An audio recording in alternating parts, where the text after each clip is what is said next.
Hello everyone. आपके paper बिल्कुल नज़दीक आ चुके हैं। आपके प्लस टू के अकाउंट्स के सभी पेपर बहुत अच्छे हो रहे हैं, लेकिन अभी आपका 25 तारीख को जो अकाउंट्स का पेपर हो रहा है उसमें अब कई बच्चों को ऐसा कंफ्यूजन हो रहा है कि भाई हमें क्या करना चाहिए और क्या नहीं करना चाहिए, हमारे लिए क्या इंपॉर्टेंट है और क्या नहीं इंपॉर्टेंट है। बच्चों ने एक बुक है डी.के. गोयल पढ़ ली, आर.के. मित्तल पढ़ ली, दो तीन आर्थर की बुक्स भी होती हैं, बच्चों ने वो भी कवर कर ली, लेकिन उन्हें फिर भी लगता है कि हमारी ये चीज अभी भी हमारी रह गई है, हम पेपर में अब क्या काम पूरा करें क्या नहीं पूरा करें। तो इसलिए आपकी इन्हीं समस्याओं को सुलझाने के लिए और आपकी मन में जो भी इन क्वेश्चन से रिलेटेड, प्रॉब्लम से रिलेटेड टेंशन चल रही है, उन समस्याओं को दूर करने के लिए ही हम आपकी इन सभी प्रॉब्लम्स का सोल्यूशन करेंगे। आप लगातार मुझसे बने रहिए और साथ ही साथ आपको जो चीज मैं आपको सिखाने जा रहा हूं, आपको ऐसा लगेगा कि हाँ अब हम अकाउंट्स में बहुत अच्छी तरह से, पूरी तरह से अच्छे नंबर ले सकते हैं। अगर आपको लगता है कि भी आपके 40 नंबर आते हैं तो आप 50 ले सकते हैं, 60 ले सकते हैं, और आप अच्छी और मेहनत करते हो, इन 5 दिनों के अंदर अगर आपको लगता है कि हाँ भी मैं और भी ज्यादा अच्छी मेहनत कर सकता हूं, तो आपके 80 भी आ सकते हैं। लेकिन आपको लगता है कि सर पॉसिबल कैसे हो सकता है कि हमारे 80 नंबर आए, बट पॉसिबल है, सब कुछ पॉसिबल है, आपकी मेहनत। ठीक है, 5 सालों में जो आपने अभी तक जो 1 साल में आपने अचीव नहीं किया, अब आप 5 दिनों में चाहे तो वो आप अचीव कर सकते हो। लेकिन उसके लिए आपको क्या करना होगा, मेरी इस पूरी वीडियो को पूरे अंत तक देखना होगा।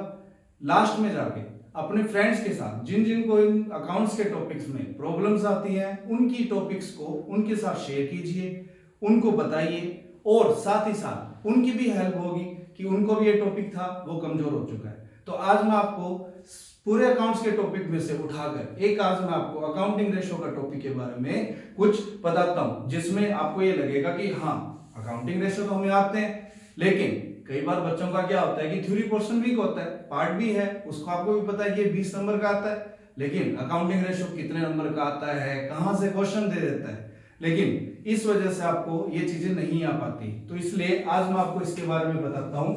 मेन आपका टॉपिक चलेगा अकाउंटिंग रेशो। इस अकाउंटिंग रेशो में सबसे पहले हम दो पार्ट्स डिवाइड करेंगे, एक तो आपका थ्योरी का और एक आपका प्रैक्टिकल का। अब आप कहीं ये सोचते होंगे कि भी प्रैक्टिकल तो आसान है, लेकिन थ्योरी के बिना प्रैक्टिकल नहीं बनता। क्यों? क्योंकि कई बार थ्योरी में से आपके एक एक नंबर के ऑप्शन वाले एमसीक्यू क्वेश्चन ऐसे आ जाते हैं जो आपके परसेंटेज डाउन कर देते हैं, फिर आपको ऐसा लगता है कि हमें एक एक नंबर के क्वेश्चन आ नहीं रहे।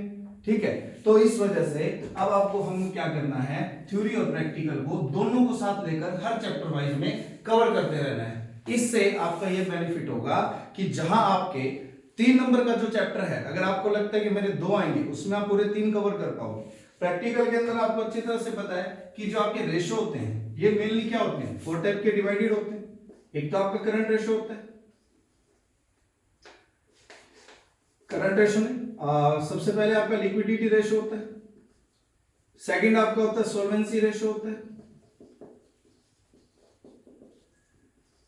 सोल्वेंसी रेशो होता है। ठीक है, थर्ड आपका होता है मेनली एक्टिविटी रेशो होता है,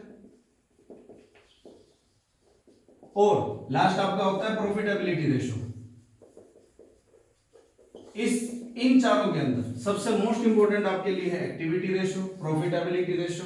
इन दोनों रेशो में आपके मोस्ट प्रैक्टिकल क्वेश्चंस आते हैं, लेकिन आपने एक चीज नोट की होगी कि आपके लिक्विडिटी रेशो के अंदर आप फार्मूले लगा देते हो, लिक्विड रेशो, करंट रेशो, इन सब के फार्मूले लगा देते हो, इनकी थ्योरी भी आप कवर कर लेते हो, लेकिन जब आपके पास ऐसे कोई क्वेश्चन आते हैं कि अगर आपके पास कोई, मान लीजिए फॉर एग्जांपल करंट एसेट्स हैं, करंट लायबिलिटी हैं, अगर वो इंक्रीज हैं या डिक्रीज हैं, तो करंट रेशो पर उसका इफेक्ट क्या पड़ता है, करंट रेशो का उस पे इफेक्ट क्या पड़ता है, तो उसी को जानने के लिए हम आपके लिए लेकर आए हैं सबसे आसान तरीका। बिल्कुल सिर्फ उसके लिए आपको सिर्फ एक ही काम करना है, आपको सिर्फ ये पता करना है कि करंट एसेट, करंट लायबिलिटी कौन कौन सी होती है। अगर आपको इस चीज की नॉलेज है, अगर इन आइटमों के बारे में आपको पता है, तो आप ये बहुत जल्दी कर पाओगे। बिल्कुल सिर्फ 4 बातें आपको रिकॉर्ड रखनी है, 4 बातें आपको नोटिस करनी है। अगर वो आपने आंसर में लिखा और वो देखा क्वेश्चन में, तो आपका आंसर क्लियर और 3 नंबर आपके पक्के। ठीक है, तो सबसे पहले हम बात करते हैं आपके करंट रेशो की। एंड डेब्ट इक्विटी रेशियो। करंट रेशियो के अंदर आपका क्या प्रोसेस होता है, सिर्फ आपको चार बातें देखनी है। If the current asset, if current asset, if the current liability and if the current liability. अब आपको अच्छी तरह से पता है कि कोई भी करंट रेशियो है या तो वो आपका इंक्रीज होगा एंड या आपका क्या होगा, डिक्रीज होगा। ये आप समझ रहे हैं। अब इंक्रीज एंड डिक्रीज इन दोनों में से आपको एक ही चीज देखनी है कि करंट रेशियो पर इनकी वजह से क्या इफेक्ट पड़ता है, मानते हैं ना। तो सिंपल सी बात याद रखना, अगर आपकी करंट एसेट इंक्रीज हो रही है, ठीक है, तो आपका करंट रेशियो भी क्या होगा, इंक्रीज होगा। करंट एसेट अगर आपकी डिक्रीज हो रही है तो करंट रेशियो भी आपका क्या होगा, डिक्रीज होगा। करंट लायबिलिटी, अब इसमें ये चीजें अपोजिट चलेगी। करंट लायबिलिटी अगर आपकी इंक्रीज हो रही है देन करंट रेशियो आपका डिक्रीज होगा।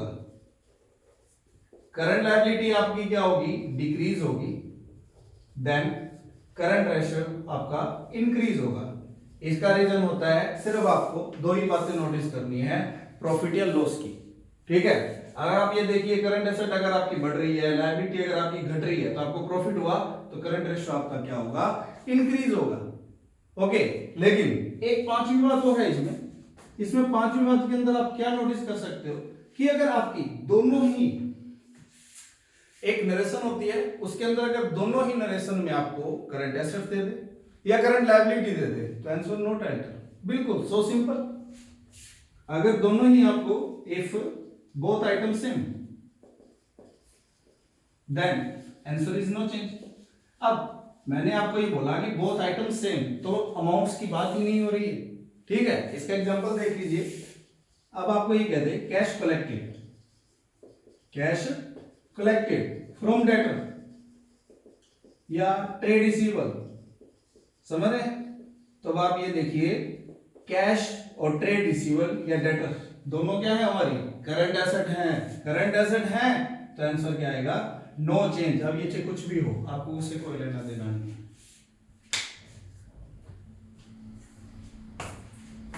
की क्रम अग्री है।